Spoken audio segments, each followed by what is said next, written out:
everyone, this is 10X Generation and this is my road to $1 billion. So today I've been exclusively working on the group policy. And I talked about this a little bit in my previous video, but basically what it is an inbuilt Windows protocol that allows you to section off and create policies for certain members and groups for in the computer. And this is really used in business, as you think. They're huge industries, huge companies, and business structures. They have to have system administrators who can limit what you can do on a company computer. You know, there has to be that built in, and it has to be very good. It's called group policy, and that's what it is. And I've just been learning this through the local group policy editor. It's relatively easy to use and easy to figure out, and it works very well. But as I tend to do with things, I just jump in and I start doing it, and I get it working, and then some weird thing would happen, and I would have to reset my computer back to a previous state and try it again. And I've been doing that all day, trying to figure out why in the world I was getting this issue. And what would happen is I would create a group policy that will allow you to only access Steam, Parsec, and a launched application from those. So you can't do anything else, right? And only for the remote user account, right? Only for them. So you have the administrator account, your account, you can do whatever you want, but this other account cannot. That's the one that you would log in and the remote users would use. What would happen is that it would work for the first session, and then after the second session, everything stops working. I wouldn't even be able to open up the start menu. Like, I would try to click open the start menu like this, the Windows key, and that wouldn't help. It would say this was blocked by your system administrator.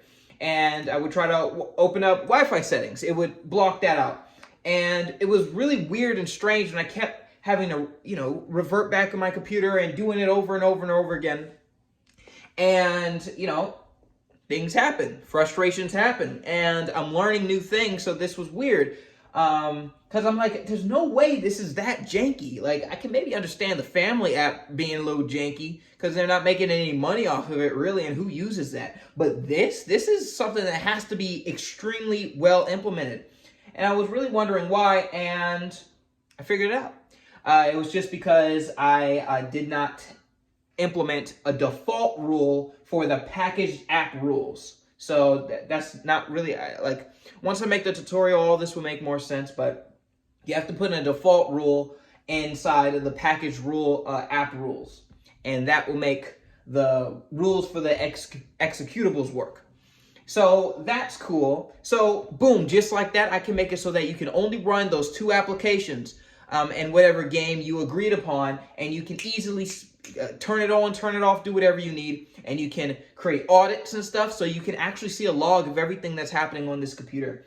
And I'm really thinking that I should bundle all this up into one program, just my own executable that you could just run, and it does all this for you. But and I probably will at some point, but for this first iteration, I'm just gonna have a tutorial. It's not hard to do to get those security rules in place. So yeah, so that's cool. That's done. I still have to actually make sure everything is good, but it's working now.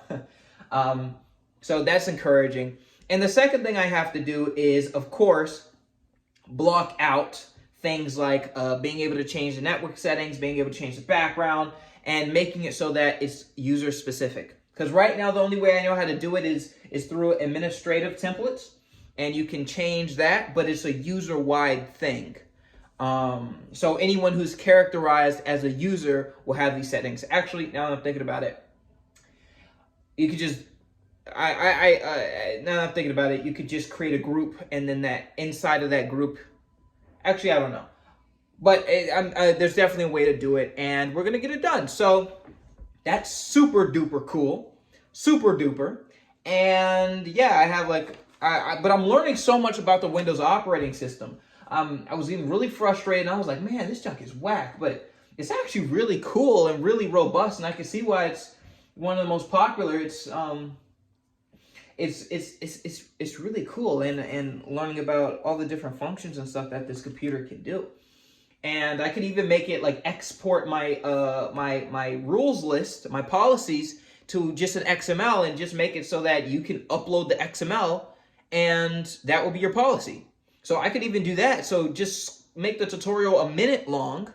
And it's just like, hey, download this policy, look over it, review it, of course, and then just upload it, and then boom, that's the entire tutorial, and then you're good. So that's super duper encouraging and amazing. So I think there was something else I wanted to say. Yeah, the other thing. So as I'm working on this, and I like to put my full attention onto whatever I'm doing, I'm really, I honestly feel bad a little bit, but Neon Controller, the Android app, is really not getting the love and the attention that it really deserves. I have a lot of people who use it, and they're constantly telling me about bugs and features that they would like, and I'm seeing that certain things are wrong. Like, I had to buy another computer because for some reason on Google, on Chrome OS, it has this weird flickering thing, and it hasn't worked these past few versions. So I had to get that, and it's just like I haven't even gotten the chance to actually work on it, and I kind of feel bad a little bit, but you know, there's a season for everything, and I think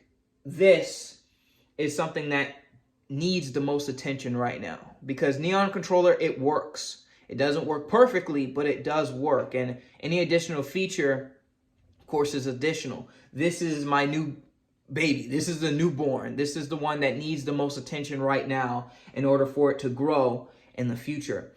And, you know, I guess the analogy with babies isn't super good, but I really think that this new one is going to have a lot bigger impact than the already established. So I am, after I get this out, I'm going to put some time into fixing up a lot of the bugs that was discovered on Neon Controller, and fixing up the Chrome OS version, and doing all of that. But, you know, priorities are everything.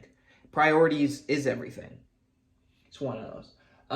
But yeah, so that's really it for the video. Thank you all so much for watching. If you want to actually know what I'm building, you can check out one of my previous videos, but basically I'm building a computer sharing platform where users can earn passive income by sharing their PCs online with others, you know, through the internet. So that's what I'm building. If you would like to learn more, you can check out my other videos, and you could check out the description to see my Neon Controller app and maybe use it for yourself and see what that's about. But yeah, that's really it. Thank you all so much for watching. This is 10X Generation.